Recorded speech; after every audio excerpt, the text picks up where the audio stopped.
Futurum Tech Podcast, the interview series. I'm your host today, Daniel Newman, and I am excited about this interview series podcast that I have with Maria Mizell. And Maria is joining us as one of the youngest industry execs at SAP, which is going to be super fun because we always like to get lots and lots of different perspectives. And today we're going to be talking about the public sector a little bit. For everybody out there that has been following the Futurum Tech Podcast and the interview series, this is the 6th interview captured of a 10-part series that we did on the Oxford Economics Study and talking about the intelligent enterprise across vertical industries. And there have been some great podcasts. And before I bring Maria onto the show, I just want to say for everyone out there, no matter what industry you're in, I promise you all 10 of these podcasts have a lot of applicable insights that are going to provide, good understanding of the challenges. So whether you're selling to the public sector in this case, or working with them, or automotive, or whatever the podcast topic was, there are lots of great insights here. And we're excited to have another one today. So Maria, welcome to the Futurum Tech Podcast interview series. How are you doing today? Thanks, Dan. I'm doing great today. That's awesome. So I really appreciate you joining me today. We had a little time to talk offline and it was a great conversation. And I'm excited to talk public sector, intelligent enterprise, the challenges of digital transformation, what you're seeing, a crazy year that we will call 2020 and that we could not forget about soon enough, and all good things about 2021. But before we get into the show, into the questions, talking about your work, tell us a little bit about yourself and what you do at SAP.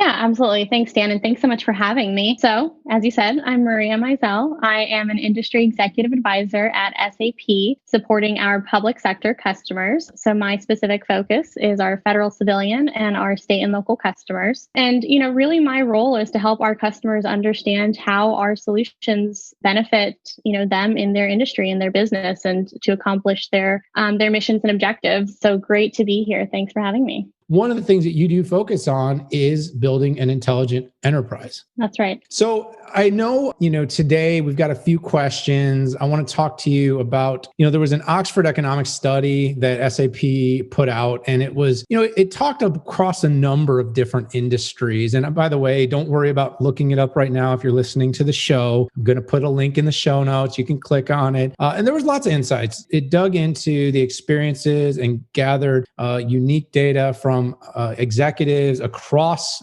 industries. And it was really trying to better understand what was helping these companies transform, what was helping these companies adopt technologies, adapt to the forces of change in the marketplace. And so public sector, of course, is a big one. And right now there's a ton of attention turned to government and public sector. So you're in the middle of a very interesting field. But let's get your take, because I have so many. What is the state of government today, and how is it interconnectedness positively or negatively impacting its effectiveness? Yeah, thanks, Dan. The general state of government right now is that you tend to find a lot of silos and kind of a general lack of network. But as you've mentioned, the coronavirus has been very eye-opening for government in really highlighting the need for a consistent, systematic approach to technology. And it's really in a crisis like this one that you see just how important the public sector is and the role that government must step in to play that the private sector won't. So, for example, the federal government made investments in research and development for a coronavirus vaccine in order to jumpstart the path to a vaccine and take on that financial risk of investing millions of dollars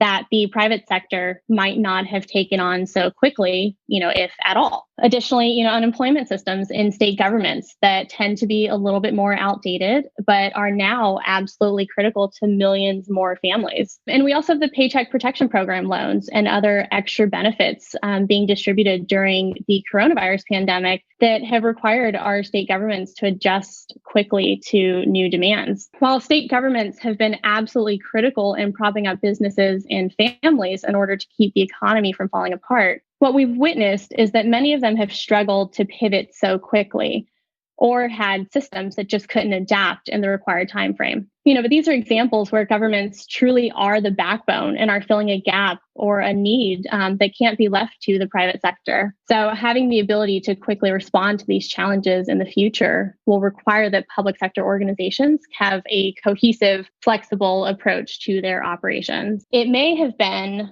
that many of these gaps in systems flexibility and adaptability could have been overcome with manual efforts during non-crisis times. But in crisis, governments need the ability to act fast and have seamless coordination. According to the Oxford Economics study that you mentioned, just 21% of public sector organizations say that their organization's operations across functions are completely integrated in terms of communication, data sharing, and process management. And 41% identified a lack of effective collaboration across functions as a barrier to carrying out their strategic change initiatives. So there's that, lack of interconnectedness, which can often be caused by bureaucracy and limited funding.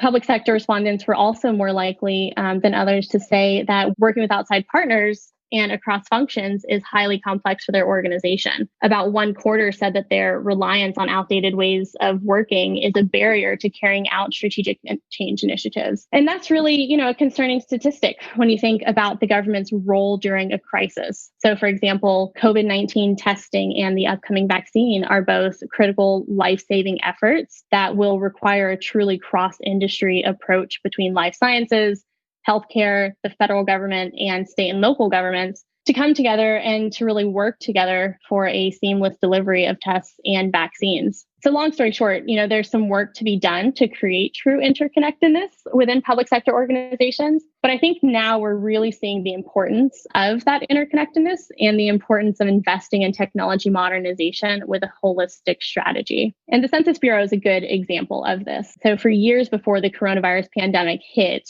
the Census Bureau had been preparing to leverage technology in several new ways for streamlined data collection. And it was really this pre-work and investment that put the Census Bureau in a position to still carry out the census, but to do it in a way that minimized the health risks to their personnel and to those being surveyed. Yeah, so you covered a lot there, almost to the point where I would have said long story long, but that's no, there's a lot there and there's a lot to unpack. And so I agree with you 100%. You actually don't even need to be in the business to have seen and read the headlines in the news of just how much the resources of the states were pressed. And a lot of people don't necessarily understand the divide between federal and state, but states are like little countries in themselves. These governors are like the president. They have their own legislatures, their own laws, their own processes, their own health departments, their own unemployment, all that stuff. So federal is like this overarching organization that sort of backs it up. But on the other side of it, it is these states. And so that's why you heard some states seem to be very well equipped. They were able to get support and loans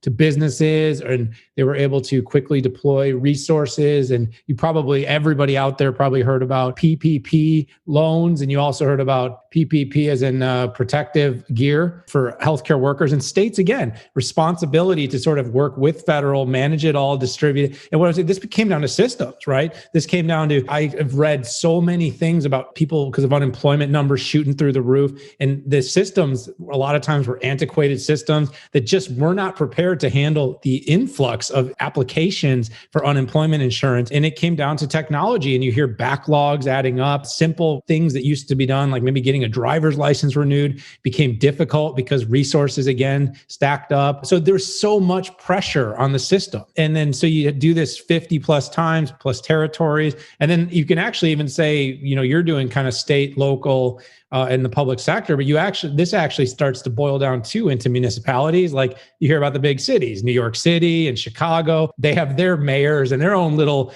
city council. So it breaks down system into system, and each one has a certain amount of distribution of the responsibilities for this. That's a lot of technology, a lot of systems, a lot of stress for these systems to work. And that is a big case study in why transformation is so important. So let me ask you that, with all that in mind, Maria, from COVID, you work side by side. SAP is one of the leading technology providers, works closely with governments around the world, but especially here domestically. What are the changes you're seeing? I mean, first of all, I imagine you saw some interesting reactions from your customers trying to solve this problem. And then I'm guessing you're starting to hear about and see some sort of effort to implement processes, strategies, software, technologies to actually enable better interactions between citizens and their local, state and local governments. Yeah, absolutely. And, it's very interesting to see the differences between how people trust the private sector versus how they trust the public sector.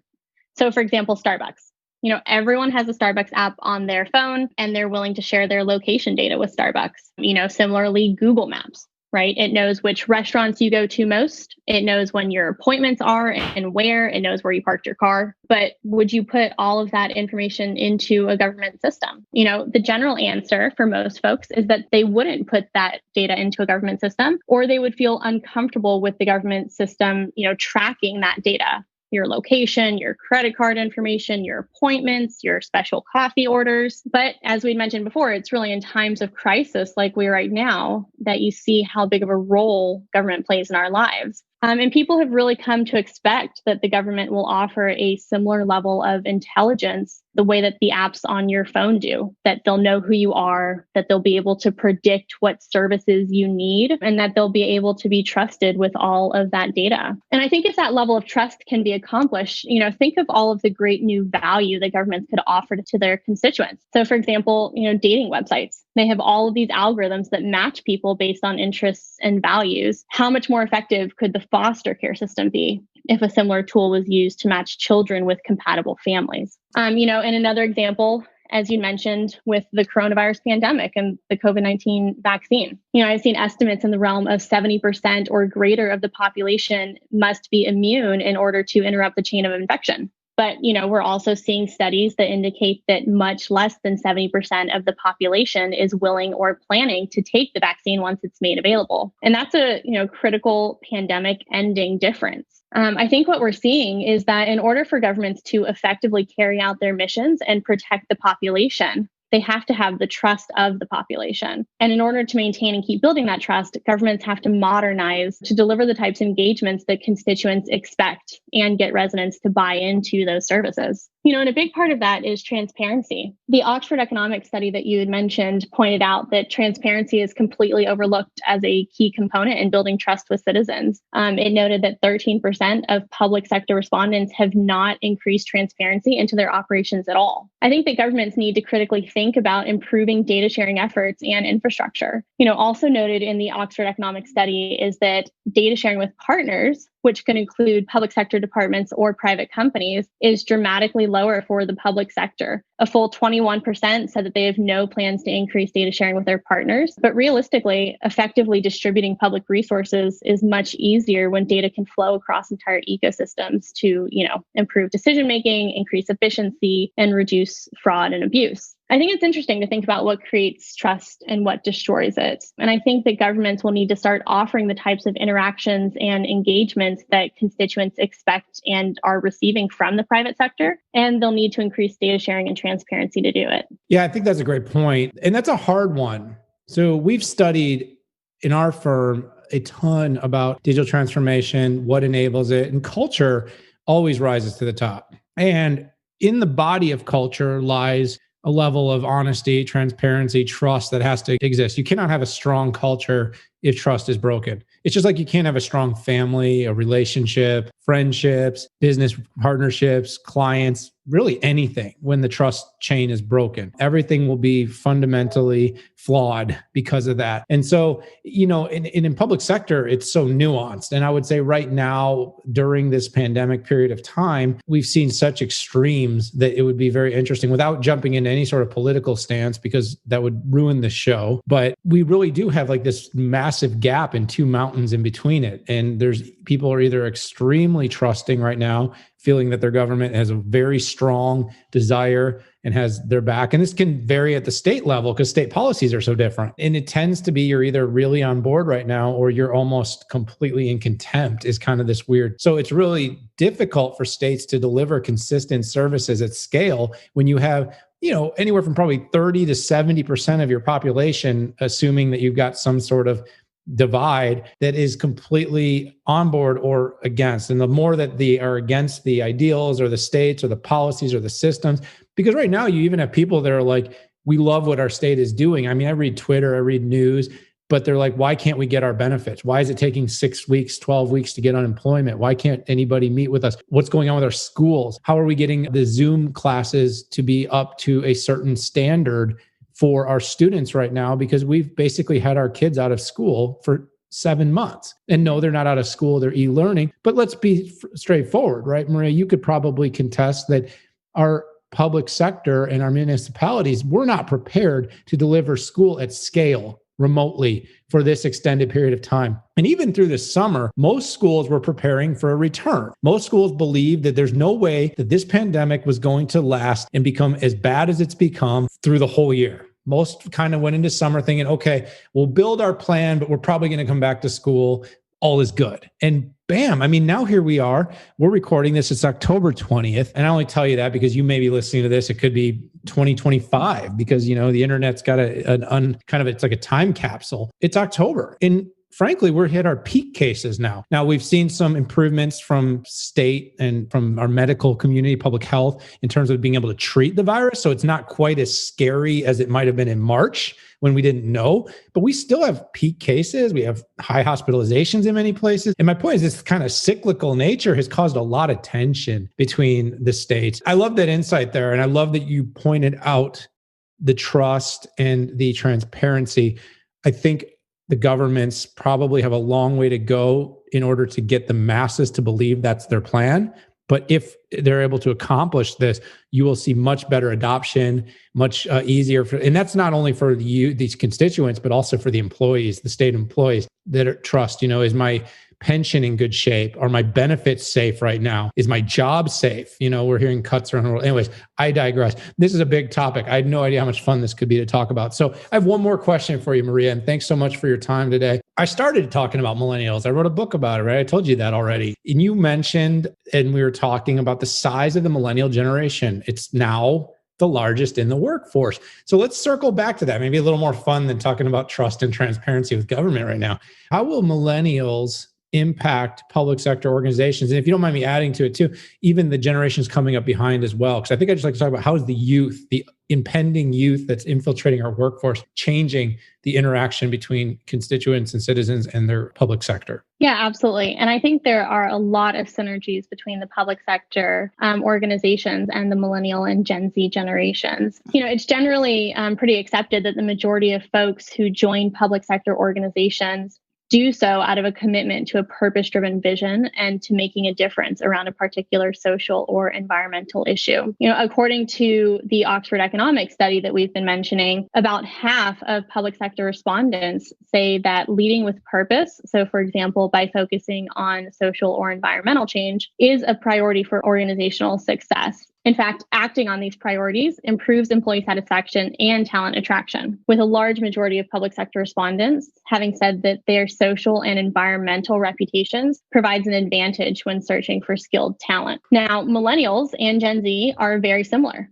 They're very purpose-driven with a focus on social and environmental issues. Even just within the SAP community, we've seen that social justice is really driving the millennial consciousness. Social justice issues are absolutely top of mind to a majority of SAP millennials, which I think really depicts the community-oriented mindset of those generations. So given the great similarity in purpose-driven mindsets between the public sector organizations and millennials, the question is, what does the public sector need to do to attract millennials and to provide them the job satisfaction to retain them? A big part of that is the employee experience. Public sector organizations, must prioritize and invest in improving the employee experience in order to advance their reputation as an industry leader. But there's an interesting gap here, though, that was highlighted in the Oxford Economics study, that 61% of public sector organizations cite a shortage of skilled talent as a barrier to meeting strategic change initiatives. However, only about 1/5 have completely executed decisions that would improve the employee experience, and just under half have restructured their organization to accommodate the way people actually live and work. It will be interesting to see how this shifts because of what we're living through right now with the coronavirus pandemic. In many ways, we're learning to live very differently this year. And I think it'll be interesting to see if that changes the way that we think about what's necessary in the long run. So, many businesses that never thought that they could have become virtual basically overnight, and they've done so really without losing productivity. So in the future, do we need to sit in traffic to commute to work and have our cars plague the environment in that way? And do we really need to live so densely in cities when it doesn't really matter anymore what time of day you get your work done? I think governments and businesses will need to take a hard look at where do we revert back to normal after the pandemic? Where do we not? And how does this impact the workforce and the way that, work and the employee experience intertwines with our personal lives? With the economic difficulties that the country is facing right now with high unemployment and loss of businesses, it's really hard to predict what is on the other side of that for public sector organizations, especially with the funding constraints that have been caused by the pandemic. But there is a very noticeable similarity between the purpose-driven natures of both public sector organizations and the millennial and Gen Z generations that I think could prove very fruitful for both, with a more flexible workforce and improved employee experience. Yeah, no question. I mean, again, you had a few things to unpack there.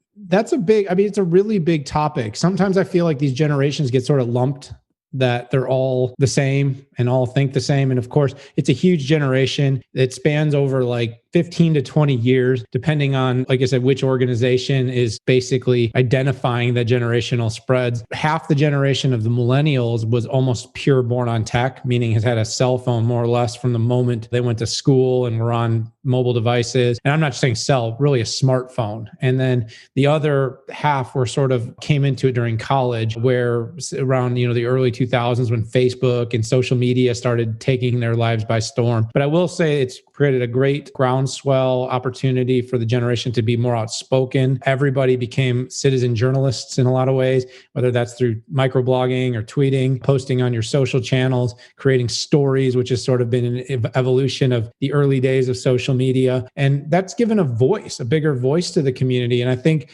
what used to be able to be somewhat bottled up by local governments, politicians, even national government has been unearthed. It's been uncanned. You can't hide it. You can't suppress these opinions, because the local governments have to listen to their constituents, and their constituents, it's not just writing an op-ed to the newspaper anymore. It's as easy as hitting that button saying, I really don't like this service. I don't like this Secretary of State. I don't like this governor. I don't like, or I love this particular, it doesn't always have to be bad. But as we all do know, the data, Maria says, overwhelmingly, we are much more likely to share our negatives and complaints than we are our positives.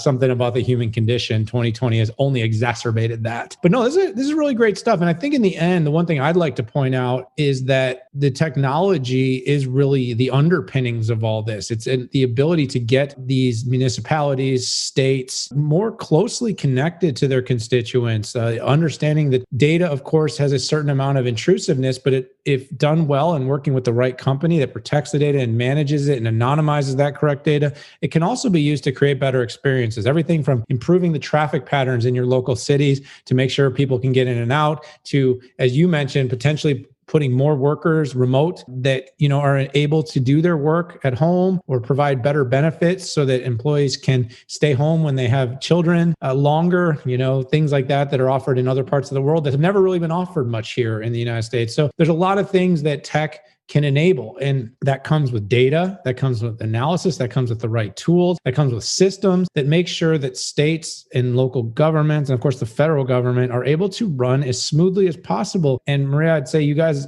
are seemingly working very hard on this, but this is a big challenge. This is a big challenge with a lot of gaps yet to fill, because my 39 years here on Earth, almost 20 as an adult living on my own. And I would say that it can be a little hit or miss. So there's a big opportunity for SAP, a big opportunity for these state and local governments and public sector organizations and those that support it and deploy the technology within it to really make a bigger impact and use technology to make a better future. Absolutely. Maria Mizell, I just want to say thank you so much for spending time with me here on the Futurum Tech Podcast interview series. There is so much to learn. Public sector is a very interesting field. It is certainly a convergence of the human condition, of building trust and transparency, of entering generations in the workforce, and of course, being able to adapt, adopt, and scale as these governments have new added pressures and changes with things in the world like what we've dealt with in 2020. So thanks a lot. I hope to have you back on the show soon. Thanks so much for having me, Dan. So for everyone out there that heard us talk about that Oxford economics study a few times, go ahead and check out the show notes. Click on the link. It's available for free. I'm sure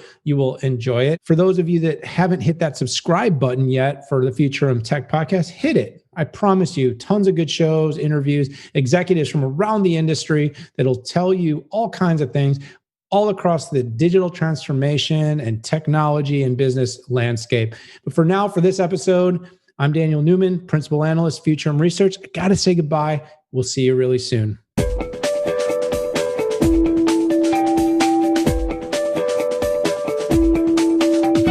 Thank you for joining us on this week's Futurum Tech Podcast, the interview series.